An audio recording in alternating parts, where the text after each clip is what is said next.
Welcome, friends, once again to the second day of our 3-day program in London. I'm again happy to see all of you and to share more information about the path of the masters, the Sant Mat, which is path of saints, so that we can all take advantage of the teachings these mystics and masters have left for us, and also get guidance from a perfect living master who is living right now. I mentioned yesterday the importance of starting our spiritual journey at the right place, which is in the head behind the eyes.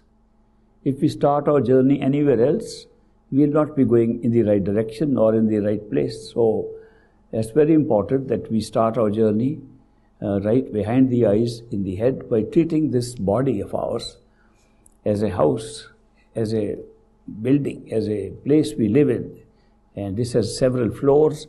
The 6th floor is behind the eyes, and we want to go and start our journey from there. Today I want to mention to you something very, very important if you want to go beyond the mind. If you want to go and have nice views of the inner worlds, the astral world, the world of sense perceptions, the world where all heavens and hells are, the world where you can experience anything through your imagination, the world where imagination becomes a reality, you don't have to go too far. It's only one step away. You withdraw your attention from this body and you go in and you will reach that stage. But if you want to go beyond, into the causal region where you can read how karma is created, how your destinies are all pre-packaged like DVDs, how you pick up a DVD and play it out and that becomes your life. If you want to see that, then you have to go further.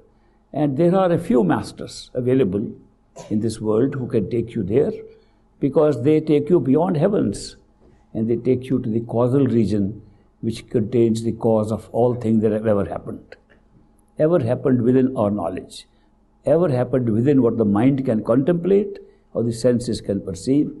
All that is being created in the causal region, and you can have an actual experience of that. But if you want to go to your true home, your Sachkhand, where you belong, where the Atma, the soul, belongs, then you have to go beyond the mind. And to go beyond the mind, there is a special means of doing so. I mentioned that the meditation as we know it does not take us there. Meditation is a mental exercise. The best of meditation is a mental exercise. But love and devotion that go beyond meditation take you to that area beyond the causal plane. Because love emanates from our true home and not from the mind, not even from the universal mind.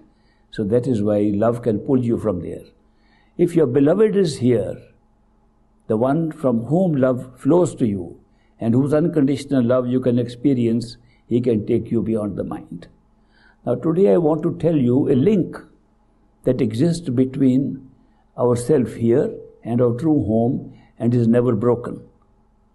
That link which connects us at all times to our true home and which gives us life at every level, including physical life, including astral life, causal life. All the life that we have, the experiences we have, consciousness that we have, is continuously linked by one power, one wonderful power. And we don't know how to describe it.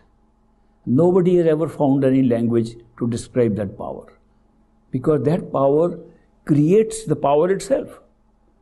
And we have used different words to describe that power, just because there are no words. Sometimes, just for lack of a word, we call it the word, capital word. In the beginning was the word. We call it the sound. That all things, the Rig Veda says, were made from the Nad, the sound. We talk of the music of the spheres. That is sustained, the whole experience is being sustained by the music of the spheres. All these different words we use are trying to describe something which is the very basic creative power, even beyond consciousness. It creates consciousness. It creates God. It creates everything.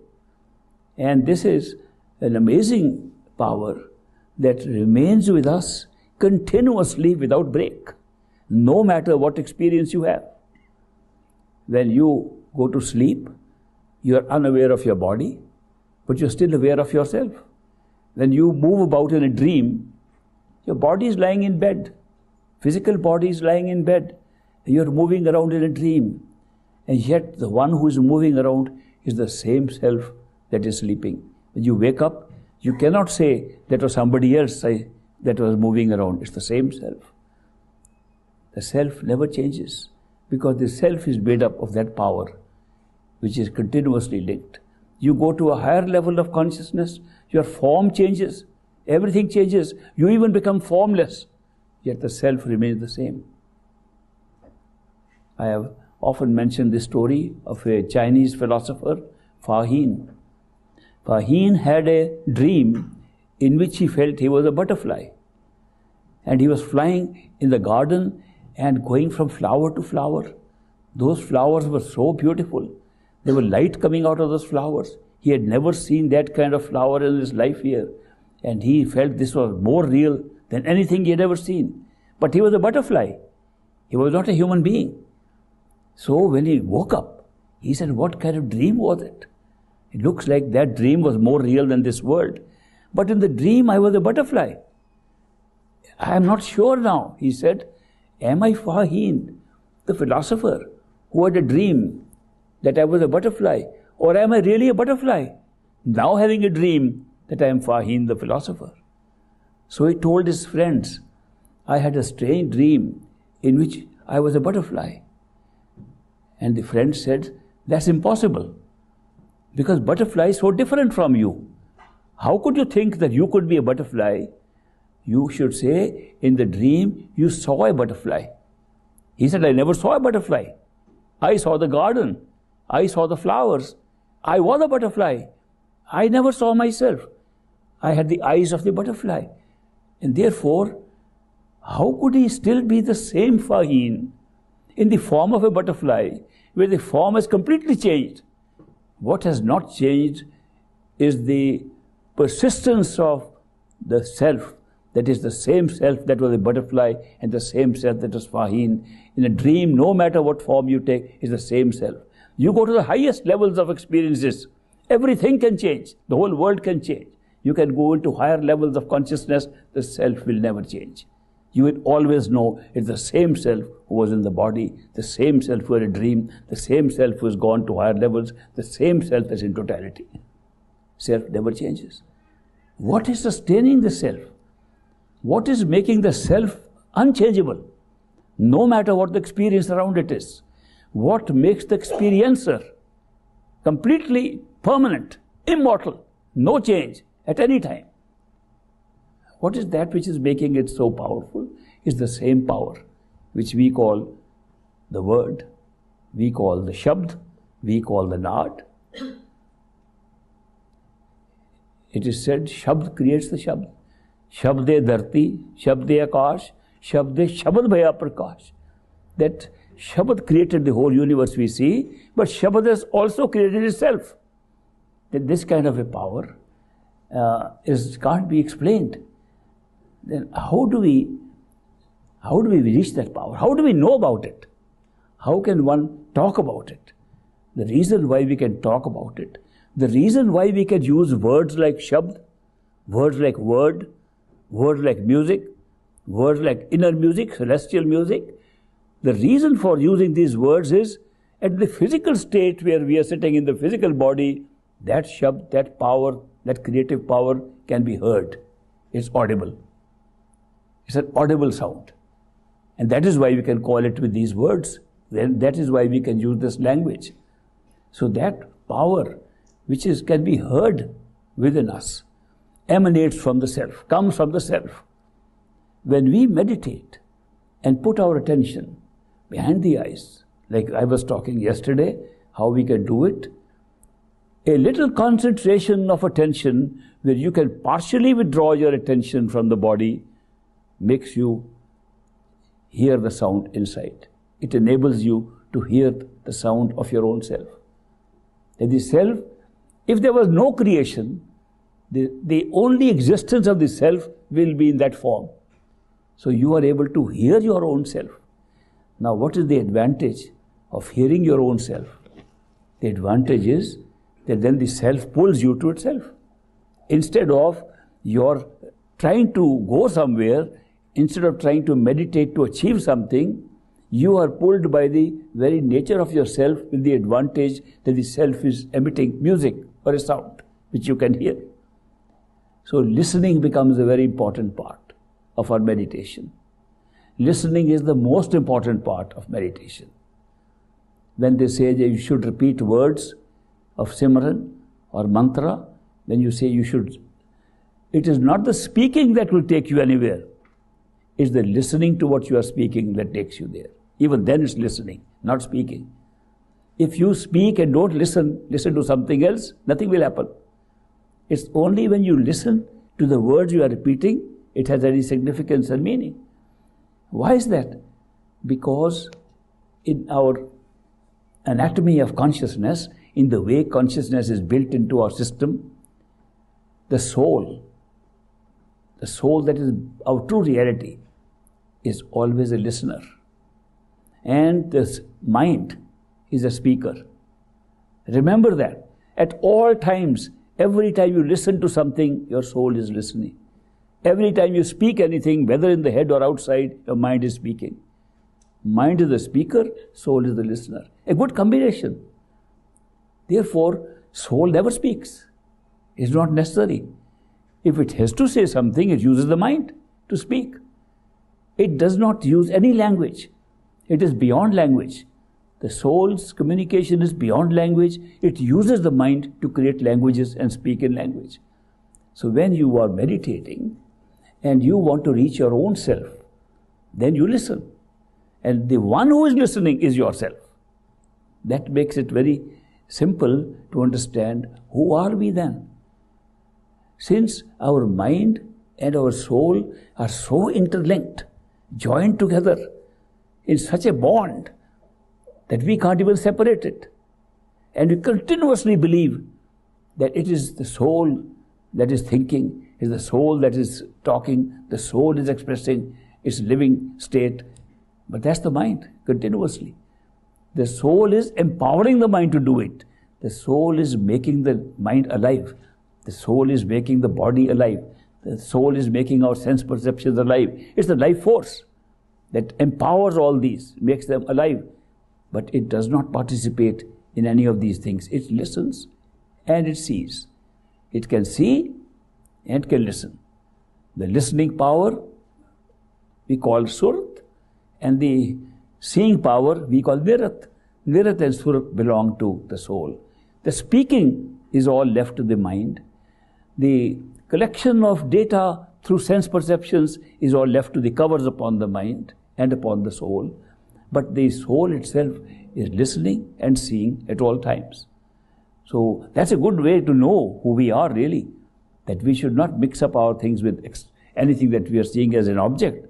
The soul is the one that is seeing and listening at all times. So when we start our meditation, we can make headway by repeating mantras to locate ourselves inside. That's all. The main idea of doing meditation is to pull our attention within ourselves in the head. Once we are able to do that, the next step, which is the more important step, is to listen to the sound coming from the self. When we try to do that, there are many other sounds that come also. There are sounds that come from the body, there are sounds that come from outside, there are sounds that come just from biological operation of this body. There are sounds which we can, if you are concentrating your attention, can be heard even from the flow of the blood. You can hear your heartbeat, you can hear your pulse beat, you can hear your breathing.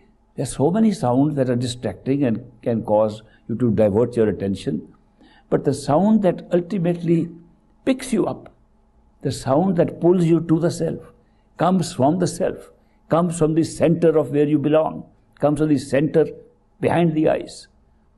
In the wakeful state, we are behind the eyes, and that's where the sound comes from, and we can listen to it. When we listen to it, we are pulled by it. What is the nature of that sound? The sound is like sound, that's why we call it sound. It is like a sound that we can hear outside. There's little difference. It has been said that it resembles the bell sound. That is why bells are rung in the temples, the bells are in the belfries in the churches, and bells have been used all over to represent that sound because it has a resemblance to the bell sound. It is not exactly like a bell sound because when we ring a bell, we hit the bell, there's a dong, and then we see there's a hit, and then there's the mellow of the peal of the bell that goes on afterwards. The inner sound does not have that hit. It is just the peal. It has a rhythm. It has like the sine curve up and down, but it does not have that beat, so it's very melodious. It's extremely melodious and beautiful sound that comes from ourself, from our soul, right within ourself. If we can catch that sound and just listen to it, that sound can pull us all the way back. All the scenes may change outside. Levels of consciousness may change outside. The sound is a continuous sound right up to our true home, Sachkhand. That is why this particular kind of union with your own totality, yoga, ultimate yoga, is called the Surt Shabd Yoga. The Surt Shabd Yoga meaning the Surt or your attention of listening, the attention that can listen is Surt. Shabd is the sound that comes from within. Yoga means union with your totality. So the Surt Shabd Yoga, according to my experience and experience of many other people, is the fastest and simplest way to find out your true home. Other methods, I have tried many methods personally. For 8 years I was trying many methods. And they do take you to various levels of experiences. But we get so trapped in those experiences that we begin to think the unusual experience is the reality. We forget entirely about ourselves. But when you want to discover who you are, your own self, then experience is not so important. The experiencer is important. And to reach the experiencer, the best way is to hear the inner sound from yourself and follow it. The other advantage is the sound has a pull towards it because your own sound, it's your own self. Therefore, it pulls you by itself, and that can be felt when you do meditation and reach that stage where you can hear the sound. When the true sound can be heard, you are swept off your feet, literally. The way the body is vacated of its awareness is so fast through the sound. You can never achieve that merely by repeating words and trying to concentrate your attention at the end. So that is why I am now encouraging you that apart from trying to stabilize yourself behind the eyes through meditation, you should also see what the next step is to hear that sound which connects you with all this. The sound that we are talking of does not remain a sound because we are used to a physical sound which requires air, which requires the atmosphere that we have here. In vacuum, you can't even hear the sound, even in the physical world. So that sound that comes appears like sound to start with. It changes as we gradually move closer to it and have new experiences inside. Eventually, it just becomes a power. And the power which has a resonance in the early stages looks like a vibration, looks like a frequency of something moving. But then it becomes totally a creative power. Ultimately, it becomes your own self. So this is an easy, best way to travel on the spiritual path to your own true identity, true self. Now we come across the second part of it. Is there a second form of this sound which is more accessible to us? Can we see the sound with our eyes? Yes, we can. The sound is manifested in a human form, in the form of a perfect living master. The perfect living master looks like a human being and a visual thing, and we can talk and make friendship and get guidance from a person. But later on, when we put our attention inside and discover that reflection that we saw human being outside was actually a reflection of our own sound. That the sound has become personified as a human being. It is mentioned that it is the Word made flesh. It is the manifestation of the sound as a perfect living master outside. Imagine if this world is merely illusion, maya, mithya, unreal. The master must also be unreal if he's just outside in this experience of the maya. How can reality exist outside in one little part and the rest is all illusion? The master is part of illusion that you see outside. Because reality of the master is inside. And the closer you go to the reality of the master, why he is being seen outside, the more you discover the master is nothing more than the manifestation outside of the same sound. So it helps us to see the same sound, same power in a human form, and when you go within with your attention inside, you see that was just a reflection of the real form of the master, which was itself the same sound and the same word. It's not only one leap into going from an external form of a physical human being as a master and seeing that inside. It's also step by step. First you see the same master inside in a human form. Little more radiant, little more visible, more lighted up. Like everything else is lighted up when you see in the astral plane. You see the same form of the master. You say, there's a master outside, there's a master inside. One step. Then you discover the master is a friend of yours inside, companion. Then you find master is the same as the sound. Then you find at the end, you and the master are the same. What a great thing that our self, our totality of our own self, has generated an experience for great adventure in so many levels of consciousness, and then made an arrangement to go back to true home whenever we like, through the same sound, which is continuous, unbroken, and has an expression outside that we can see in the form of a living human being. Everything that we are seeing outside is also inside. Nothing exists outside in our experience that is not first generated inside. The whole world that we see outside is also inside. And you should know that inside and outside are virtually the same. When we pull our attention, we see the originals, of which the replica, the reflection we see outside. All people, all things, all experiences that we are having outside are also inside.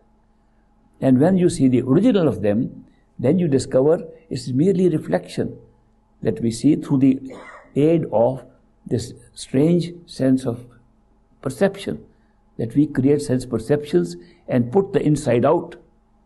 We create space and time so that we can experience it in a different way. The totality of creation is an instant. It has been expanded. You go to the causal plane, you will see very strange things, that your destiny was made in one instant. And then you spread it over an artificial time and space, and put it in space and time, and put your events of your life on different places on the timeline that you created. And then you're moving on that timeline. It looks now like time is flowing. Actually, time is absolutely stationary. We are moving on time. Some people said that Egyptians had a great art of time travel. And I said, we all have that art. We are all traveling on time right now. Are we not moving from minute to minute? Are we not moving from one event to another? If this is not time travel, what is? Time is steady. It has all the events lined up already on it. And we are traveling from one event to another. It's a certain fixed pace of time travel. We can't change the pace. And that is why it looks like time is moving and we are not moving. But actually, we are moving on time from one event to another event and so on. That's how we spread it out. The single unit of creation in which all destiny was packed at once has been spread out into past, present and future. Now, a simple method of looking at past, present and future. Are they real? Look very real. We remember what happened yesterday. It was past. We are still planning what we'll do tomorrow. It's future. Looks very real. But think of it. When do we experience the past? By remembering that yesterday something happened. At what time are we experiencing this, that there was a past? Only now. One word, important word, now. We are experiencing the past now. And what are we experiencing? The present now. How do we experience the future? By a simple method of hoping for things, fearing things, anticipating things. Supposing from the languages of all the world, we delete these three words. Hoping, fearing and anticipating, which are the same thing. Anticipating is neutral, hoping is positive, fearing is negative. Supposing we delete these words from the dictionary, do you know there will be no future left? Nobody will talk of future.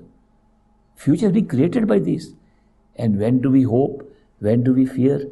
When do we anticipate? In the now. Are we not living in the now? Somebody gave me a book saying, live in the now. I said, where else are we living? Has anybody lived in any other time except now? It's always now. We never live in any other part. But we create it. And now the most amazing thing is that now has no time. Not even a billionth part of a nanosecond. So we are living in a timeless state right now. Looks like we're having a lot of time. See the structure of this illusion. How beautifully placed it is. That we are living in a timeless now. All experiences of the past, present and future are taking place in now, and now has no time. And yet we believe we are passing through time. This is the greatest illusion. The greatest illusion we could have created to have these experiences was the illusion of time and space. And these are generated at the causal plane. When you withdraw your attention and go there, you see how events created now with no time are being spread out to create a destiny to be played out in other planes like the astral and the physical plane. You can see your own destiny. And then you will say, how come we different people here that we see here have different destinies? Because we had a choice. We picked up our own destiny. It is like going to a store to say, I like this DVD, I want to pick up this one, or I like another one. You pick up and play it out. We picked up our DVDs at the causal plane, what they call the Akashic records, the records in the Akash, and the sky, they're lying all in the sky of the causal plane. There's an orange-colored sky with all the destinies stacked there, and we picked up a destiny, let's try this out. And that's how we created our life here. Now the amazing thing is that we created, by picking out a DVD, we created the law of karma. There was no karma at all. The soul has never had any karma, neither before nor after, nor now. Soul has no karma at all. The mind creates the karma when we pick up a DVD from the causal plane and bring it here to play it out. Now, let's put it in a context that there is some real time and we are coming from our true home with no karma.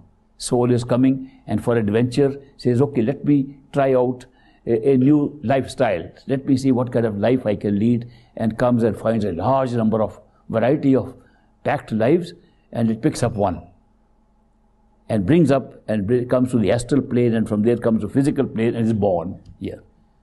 It has had no previous life. Cannot have karma. But you can't have a life without karma. Therefore, the DVD contains not only the life which you enter, but its previous life, from where it's created. Not only previous life, another life to create the previous life. So how many lives? Infinite. We create infinity in 1 second. And then it must lead to effect to future lives. How many? Infinite. What an amazing kind of experience to pick up your destiny in the form of a DVD from the causal plane and then come and play it out and immediately create all past lives and all future lives and get jammed into a law of karma and get trapped into it. We didn't come just to get really trapped into past lives, karma, now future lives, now sin, now virtue, now this, now good, now bad. We didn't come for that at all. We just came to play it out. How it is to have an experience of that. And by taking this as our only reality, we got trapped into it. Now, is there a past life? One can say no, because before you came in, there was no past life. You came in and created a past life. You didn't create a past life because there was a past life. You created past life because you had the experience of karma in now, which made it look like a past life. People say, is there a past life? I can say yes and I can say no, whichever way I like. I can tell them that if the soul has no karma and no past life, it comes first time, how can it have a past life? And I can also show you can't have a life here unless there is a past life. So it's a package that we pick up. And it's a package that creates the whole universe and the law of karma as if we have to go from one lifetime to another. But then there is a little problem here. If we come in one lifetime and we notionally have past lives and then we act in this one life, we create real future lives. And then it becomes a real past life.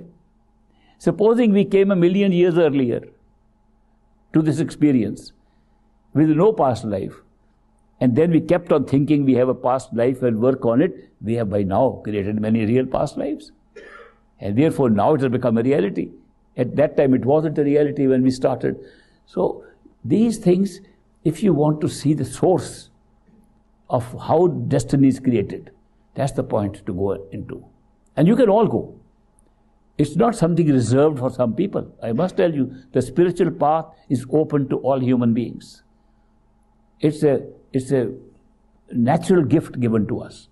It's a gift placed inside us. It's a gift placed in consciousness in a living human physical body. And we can all have access to it.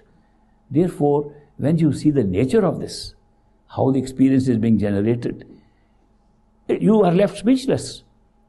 How can you describe this to anybody when you see what's going on? And who is anybody? Part of your DVD? Is there anybody at all? You created everybody. You create the whole characters. They are like puppets, but you made them living.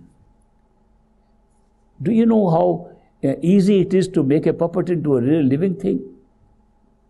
I saw a puppet show the other day, and the man was talking to the puppet like it's a real thing. And he was telling the puppet said, I am going to sing a song in French. And the man said, you can't sing a song in French because I don't know French. He said, who cares whether you know it or not? The puppet says, I am going to sing in French. He said, look, the puppeteer says, I am a puppeteer, you are just a puppet. You can only speak that which I know. He said, if that were true, why are you arguing with me? The puppet says. And I mean, amazing, a puppeteer in Europe committed suicide because the puppet did not love him enough. If we can make a puppet into so much life, just a doll, look how little children play with dolls. They make them real. They'll miss other things, but not miss their dolls. It's the same thing. We have created so many dolls, such wonderful dolls, who are looking exactly like us, who look all alive like us, and we are leading this life, thinking they're all separate. They have to be separate to create drama. They have to be separate to create a life. So when you see the reality of these things, it is such an eye-opener. It is such a remarkable thing. You see how this whole structure is built up. Totally changes your opinion about creation and about everything that is around you. And you begin to look at everything as part of yourself. Today we say, oh, you should love everybody. How can you love everybody when that is not your role in the play you picked up? You picked up a play, you hate this person, you like this person, you fall in love with him, you get disappointed with that one. If the play is like that, how can you say you love everybody? It's not intended to be like that. But when you discover that's all part of yourself, you automatically love even the show. The beauty of this show is that although it's a puppet show, you have created the characters. The characters are all placed on the stage. And you, the real self, have placed yourself in one character. And therefore you are watching the show not from an audience outside, but from within one character. And you begin to believe that's yourself. And that character then moves and looks at everything around and says, I'm just one of so many. I'm just like that. I'm as mortal, as temporary as everybody else. Because you have put yourself in one character. Now people say, give us a shortcut to make life better. I give them a simple shortcut. Start taking life as a play. Think it's a big show, play going on. You are a character in it. All others are characters, and all are doing according to their script. They are doing their part and reading exactly. They memorize their scripts and are performing their part. And think that you, the physical body, is one of the characters, and you are sitting, watching this from behind the eyes inside. Then watch the show. Watch life as if you are watching it from inside. You've got a relaxed chair there, and you are relaxing and watching all the characters, including yourself, acting. Your life will change in one day. If you are able to do just this, just little adjustment of viewing life, you will see that life becomes totally different. But when you take it seriously, this is real, you get trapped into it. So when we pull our attention in meditation and discover the truth, discover what is actually real, it changes our attitude and life toward everything. What looks so bad suddenly becomes interesting and amusing. Of course, one can say, was it necessary to create so much pain and suffering in order to have an exciting drama? Couldn't we have a slightly better script and a better... we must have been very poor judges of what is a good play, that if we wrote up such a play and we are living that. The answer is, no, it doesn't matter what you wrote. It was a written play played out. It was not real. Supposing you have a bad dream. Supposing you have a nightmare at night, and you wake up in the morning and you say, that was a terrible dream. Thank God it was a dream. That's exactly what we say. No matter what we have experienced, we say, thank God it was an illusion. We created it and we are awake now. When you wake up, then the reality is different from what you experience in a dream state or an illusion. So that is why it didn't matter at all. But to make the drama more intense, you created extreme pairs of opposites. The pairs of opposites is what makes the drama extreme. If there were no opposites, we would have no drama. Everything we are experiencing in this physical show or the astral show is based upon pairs of opposites. You can't experience anything if there is no opposite of it. Take the example of light, for example. We are sitting in a hall with a light. Supposing this light was always there, whether we open our eyes or close our eyes, and the light is always visible, we would never have seen it. If there was no darkness, there would have been no such thing as light. It's the darkness that created light, and light that created darkness. If we were all happy all the time, we would never be happy. It's only when we are unhappy, we're able to see that we can be happy. The whole concept, experience of happiness does not come by itself. It comes when there is something opposite to compare it with. Similarly, if you look at all the experiences we have, in the physical world, in the astral world, in the heavens, they're all based upon pairs of opposites. You can't have a heaven if you can't have a hell. You can't have extreme pain if you don't have extreme pleasure. You can't have moderate pain if you can't have moderate pleasure, and so on. Everything is balanced on pairs of opposites. That's why we call it a world of duality. This is the dual nature of the world. It has to be placed in pairs of opposites. And yet our true home is beyond pairs of opposites. Then how do we experience our true home? If every experience that consciousness needs requires an opposite, then how can we be enjoying our own true home where there is no pairs of opposites at all? Simple. We created a world of duality, and the non-duality becomes a pair of opposite, which means this kind of creation was necessary for us even to appreciate our true home. Something people miss out. They ask the fundamental question, what's the purpose of this life? What's the purpose of this creation? It's a simple purpose, that if this opposite of non-duality was not there, if duality was not an opposite of non-duality, we would never have experienced non-duality either. We would not even experience Sachkhand if nothing existed beyond Sachkhand.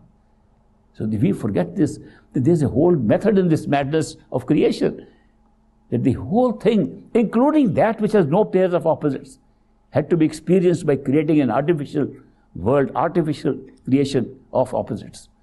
So everything here is based upon that. And the law of karma, which now governs our life after life over here in the physical world and in the astral world, this law of karma has been so designed that it's not operated by anything physical, anything sensory, anything astral, only by the mind.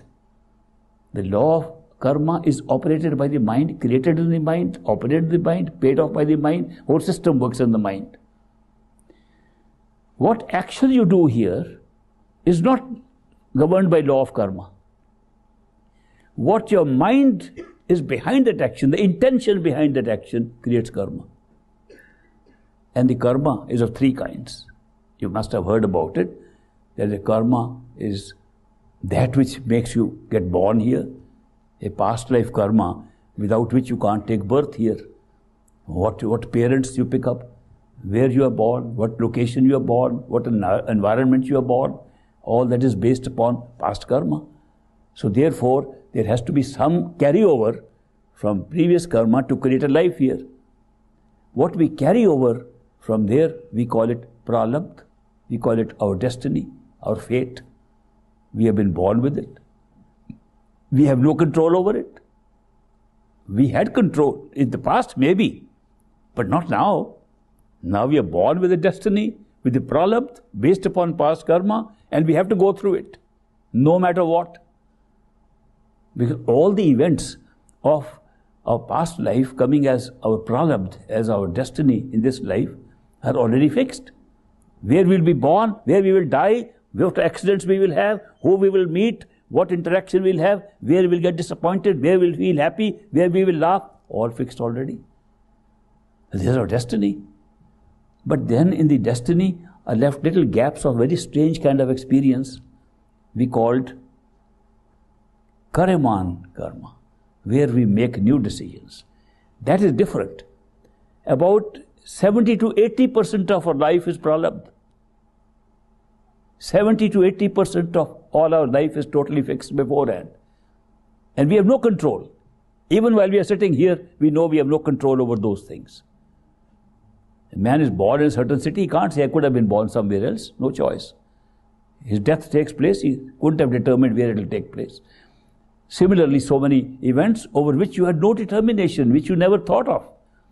But there are those little gaps when the mind begins to say, should I do this or that? Is this a right way or that right way? That's the only time when you create new karma. All the rest is old karma. Nothing to do about it. You have just to pay off. Get rewarded for good deeds, get punished for bad deeds, and that's it. Then you come into these little areas where you create new karma. And every new karma requires that you first feel there are more than one option. That you could do this or that. If you don't have an option, it's not a new karma. New karma is only created when you know there is more than one option and you consider and deliberate and say this or that, then decide this. That's karma. That's how we make new karma.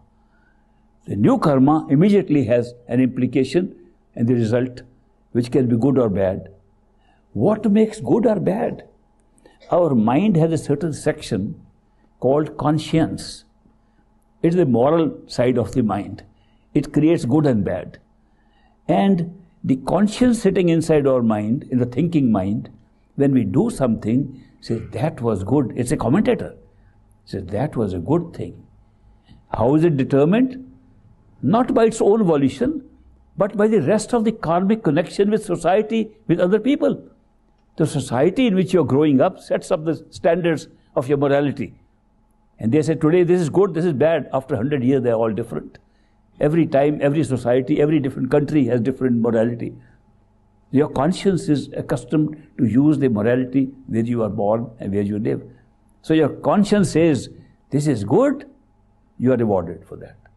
Your conscience says, I shouldn't have done it, it's not good, you're punished for it. All system is built into the mind. The mind then functions to create the karma, and then you have to go through an experience of punishment and reward. And so you set the seed, you have sown the seeds of future events right in the same place in the physical world. But then our mind is very active. Sometimes we have a thought and we never act upon it. We just have intention, I want to kill that person. But we never kill him. Karma is still created because of the intention and gets registered. And then we say, I shouldn't have even thought like that. That makes it even worse. That you realize it was a bad karma. So you've predetermined your punishment for that in future. So when karma works like this, you create so much karma in one lifetime. In one lifetime, a human being can create so much karma. It may require 1 million lives to pay off. So how can you make one life after one life from the karma of a previous life? You only pick up a few items and make a life. What happens to the rest of the karma? It goes into a reservoir, which we call the Sinchit karma. So that's how we divide between the pralabdha, the karma, and the Sinchit, the reserve karma. It goes into a huge reserve. And the reserve is the trap, real trap. Because supposing you decide through wise guidance to live a karma-less life, and I'll talk about it. If you want to have a karma-less life, you've stored enough karma to make several lives out of the reserve only. How do we live a karma-less life? Don't deliberate and make choices. What we used to call go with the flow. Whatever circumstances come, just go with it. Make no decisions. Let circumstances make decisions. Let other people make decisions. You don't make a decision. And once that happens, you go with that, you're creating very little karma. But Sinchit is there. The reserve is there to create another life for you. It's a very big trap. We have created a spider's web that has no limit. And we get traveled and we keep on traveling from lifetime to lifetime in that. And we came just for one life to have a good time and see what it looks like, what the experience would be like, and go back home. And we are trapped here for endless time. That's our state. And when you go through meditation and go above to the causal region and see your own Akashic records and how you picked up this, then you discover that there is no way out except to transcend the whole system, to go beyond the system, which means go beyond the mind. If you want to leave all this karma behind and not wait for good deeds to undo the bad deeds and not wait for karma to settle the karma, then you have to go above the system itself, which means since the whole karma is set up in the mind, go above the mind. The true spiritual path, according to me, is when you discover you are a spirit, you are a soul, and you want to reach your own origin, the totality. When the Atma can find its own identity and say, am I part of Paramatma, and becomes the Paramatma. That is the spiritual path. The rest is a preparation for going to that stage. So we are preparing here to reach that point from where we can go above. But there are very few people, very few human beings, according to my master, even in Kali Yuga, even the Iron Age we are living now, there are not more than a few people, few human beings who have the awareness of their totality. And they can be counted on your fingers of the two hands. So that's almost the limit, even at this time. In earlier ages, you could hardly find one, two, where they were great seekers. Where do these people appear? Where do these human beings appear on this planet? They appear where there are seekers who want to seek beyond the mind. Those who are seeking good results, those who are seeking wish fulfillment of getting their wishes fulfilled in this world, those who want to go to heaven, they can find many other teachers, many other masters. But those who are fed up with the whole law of karma and want to go beyond their minds, it is there that these masters appear, and they come in response to us, the seekers. We seek, and then they come and appear. We can't find them. There's no way you can ever find a perfect living master with your own effort. Because he's too ordinary. He never says he's a master, does not show off, pretends to be a totally ordinary person, and comes into our life as an ordinary person and affects us by his unconditional love, and we gradually begin to understand what's going on. So how can you find such a person? But the person who's like that with that awareness can find us. If we are a seeker, we are seeking inside for going beyond the mind, and a perfect living master cannot come, he is not a master then at all. If he cannot come into our life at the right time when we are seeking, how could he be, how is he able to help us? So therefore, though we cannot find a master can find us. So the secret, if I may say, the secret of finding a perfect living master of that kind is to seek within yourself. Seek earnestly and ask for it, pray for it with passion. I want it. No need to open your mouth and shout about it. Shout inside.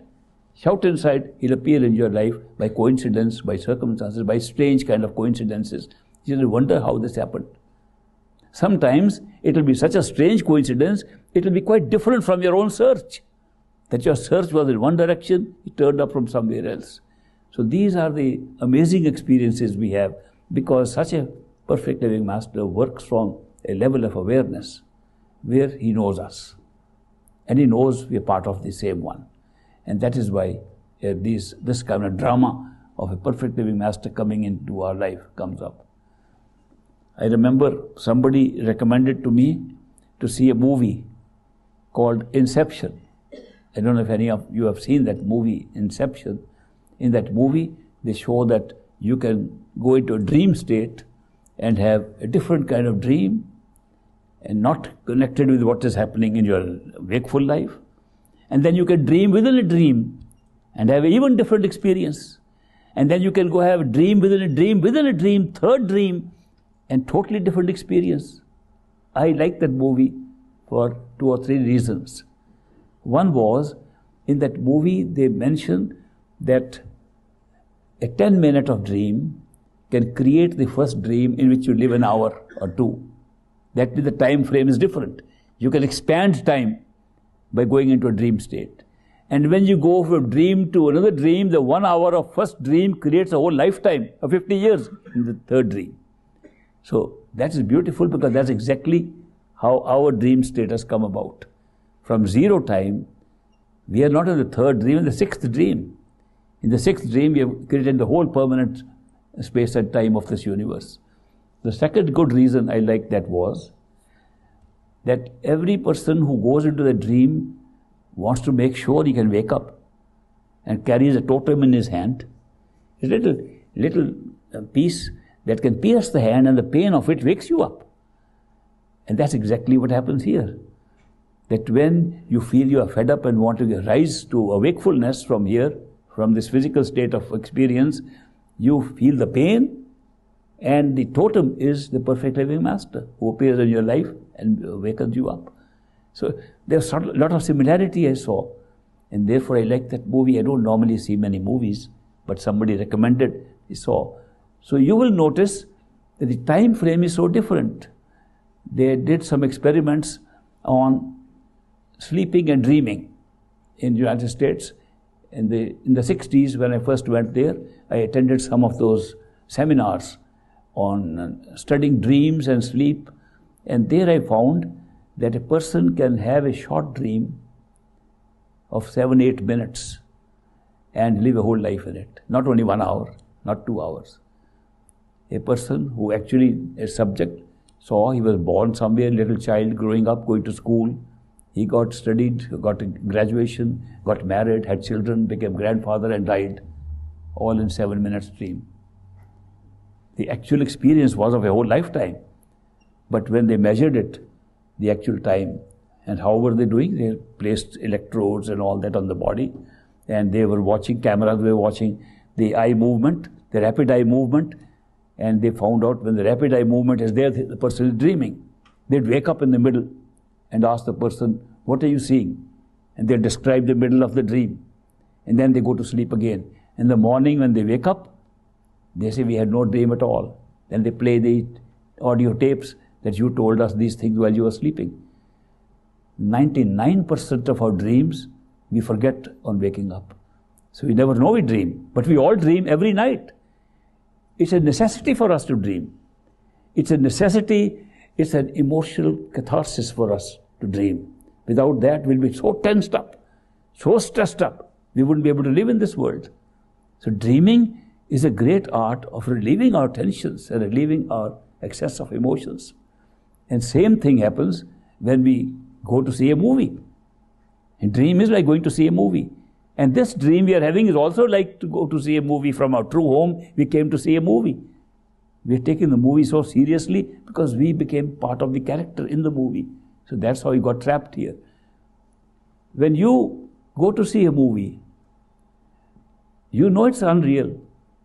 You know there are only people acting. You also know there is nobody on the screen. It's just a shadow. There's no person there. And you watch, and you're sitting on the edge of your chair in the audience, and something happens, you get tears in your eyes, and you scream at some scenes. They're unreal. Yet you take them as real. Nobody has ever cared to sit in his movie hall and look back that this is merely a pre-programmed film shot much earlier, packed into a projector, and the light behind the projector is casting shadows in front of you. And not only that, it's a still pictures moving rapidly, creating movement on the screen. Have you ever noticed that? We take it all seriously. People are moving, things are happening. Now what will happen next? We sit wondering, what will happen next? As if many things can happen. What is going to happen will happen.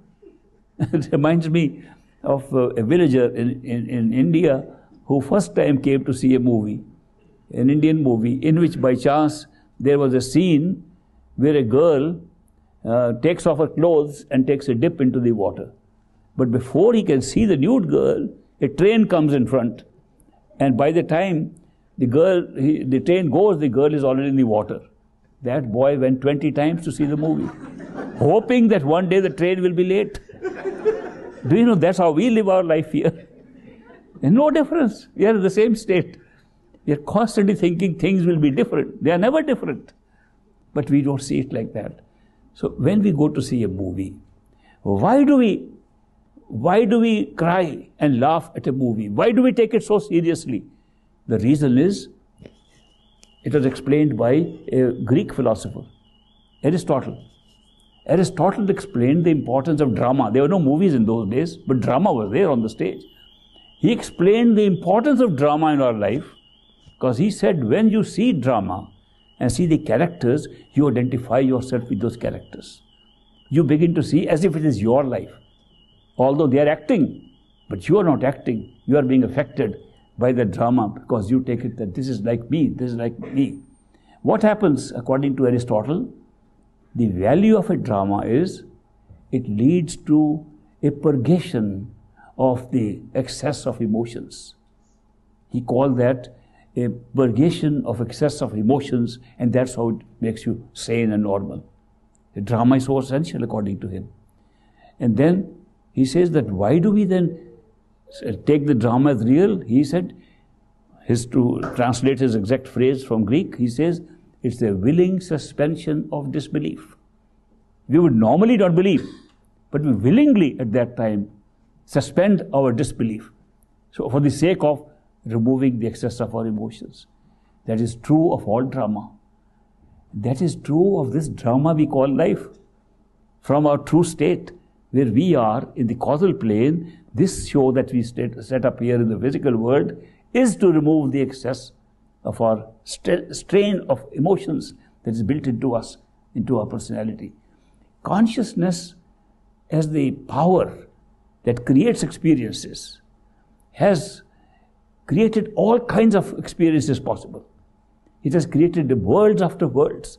It has created so many different universes. It has created different levels of consciousness, all for the purpose of exploring the possibilities of what you can be conscious of. It's unlimited. And this is just an experiment. This is one of the experiments that we are doing right now. So it's not something that is the only one. When you go within, you will have a chance to go and see other universes. That is such a great voyage, according to me. People want to see what's happening in the other galaxies, are there other worlds? Very difficult to travel in this kind of space-time here.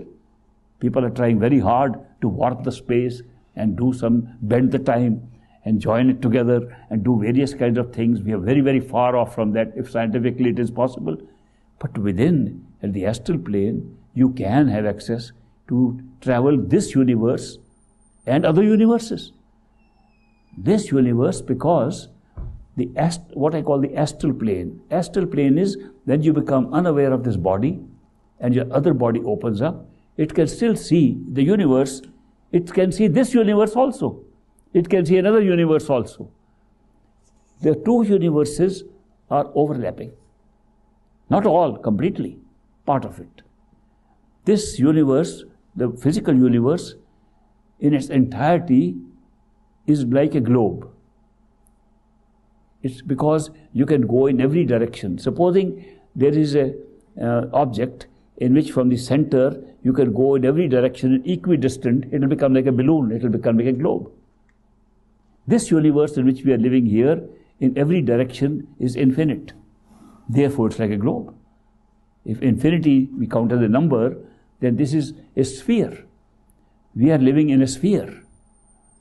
Einsteinian theory said that we have bent space to a point which is completely bent and also becomes a sphere.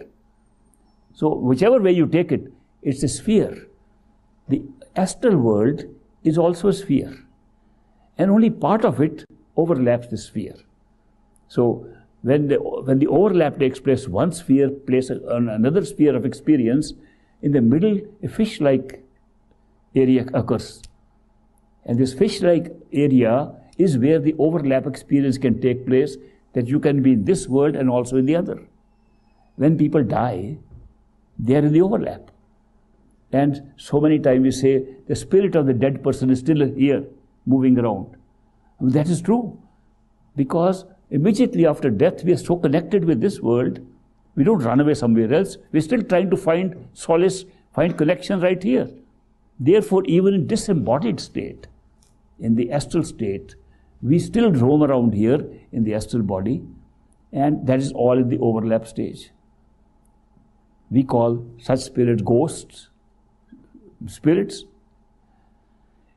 In India, we use two words for them, bhoot, pret.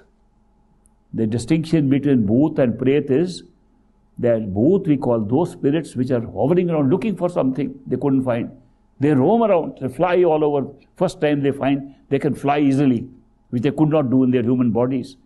And they roam around the skies, they go to different places, and those are the bhoots. The pret is tied up to one place because of the event, like a murder, like a suicide, like an unnatural death, and they stick to the same place. So mostly they are in this category. Some, of course, are they move around at their will, what they've determined before they died. People, when they die, they have certain wishes and desires, and they get unfulfilled, and they can also be fulfilled in the astral overlap space. So you can sometimes have access to them. They can see us, we can't see them, except if you open the inner eye, then you can see them. If you open your inner eye, you can see all the spirits around. Sometimes people wonder, when I'm giving a talk, how many others are attending also, whom we can't see. Some people we can see, some people sitting in my audience can also see, some people who are physically dead. But I am only mentioning the overlap stage because of the spherical nature of this created universe, the physical universe in space and time, is spherical. So is the astral world also spherical and much larger. So the overlap is a small piece like a fish shape.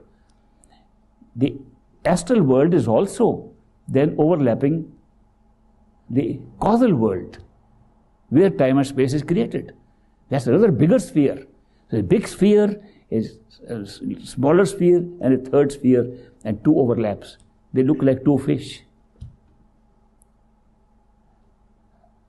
I read that Jesus Christ fed two fish to 5,000 people or 50,000 people. The number is varying according to accounts. But people are really thinking that he caught the fish out of the pond and cut them into pieces to serve them. People have no idea he was talking of these two fish, of inner experiences. When he said he served two fish to so many people, he's talking of an inner experience, of how these experiences of the physical and astral and causal overlap each other, and how you can have these experiences by going within. When he talked of the kingdom within us, he talked of these areas and described them like this. We twisted it around to mean they were real fish he caught up and served to people. But the fish-like structures can be visited, and the first fish-like structure, which is between the causal and between the astral and the physical, there we can meet people who have died recently, unless they have gone beyond. And therefore people ask me, can we meet a person who died? I said, of course, if they are in that overlap. Most of them are in the overlap. Then they come back from there only into next birth. Those who don't come back into the birth, they move up. In the causal and astral overlap, it's a very interesting area. It's almost like they bend down into the form of a tunnel, a lighted tunnel. It's not exactly the same shape like this. If we can use the example of a space, it is referred to as a crooked tunnel. In the literature, they refer to that overlap, second overlap, as the crooked tunnel or bunk null. The bunk null is really a state where you can have access to both sides.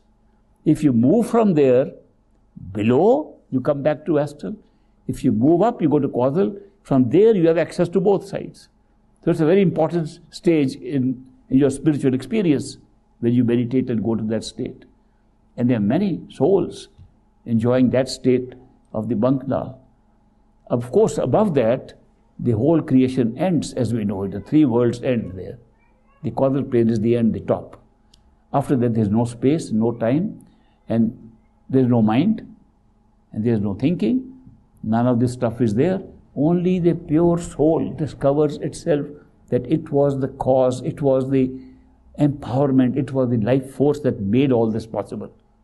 That's our true nature. Our true nature is that we are unit of consciousness per se. There's nothing added on to it. And we add on these things to make a conscious experience. The word consciousness that we use for that state implies that we are conscious of something. You can't say consciousness and there's nothing to be conscious of. You can't use that word. And we have no word to describe what it would be like if we are nothing conscious of. But the way we look at it is that consciousness creates this universe on a permanent basis to remain consciousness. Therefore, our true state, our true home is also permanent, immortal, forever, and the world that's being created is also permanent, except that the world is constantly changing and that does not change. That's the main difference, which is again a pair of opposites. A changing experience and a non-changing experience in total consciousness. We have the ability in human body to reach the highest level. We are all equipped with it. Isn't it amazing? We can get out of this mess, if we call it a mess. Or we can stay here, have a glimpse of all those things, and enjoy this life also. And like a movie. We have so many options open to us just by having an inner, higher experience of consciousness. So I have come to share this with you, so that you can at least have a peep in, have a glimpse. What else is there? Then make your own judgment what you want to do about it. Shall we try a little bit now? You all said, many of you raised your hand yesterday that you would like to actually meditate. If you are ready now, we'll start.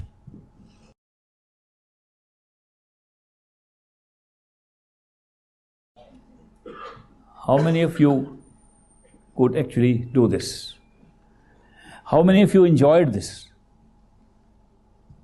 How many of you felt it was very boring? What are we trying to do? Apparently, most of you seem to have enjoyed it. Isn't it wonderful if meditation was always enjoyable? And not that it's a boredom, we have been asked to do it and therefore we are doing it. On the other hand, you are interested, it is interesting, you are interested in it and you are doing it and you get joy out of it. So what you did very briefly today, how many of you got joy out of it? I'm so very happy to see that. It was a good short session. These are introductions only to what we can do and how we should do it. Remember that the most important thing is not to move away from there. Visions will come, sights will come, but they will not come if you go after them. They will come if you stay back in the center. They are arising by your staying as close to the center as possible.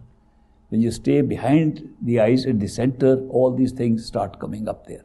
Once you becoming unaware of the body, then you can fly anywhere you like.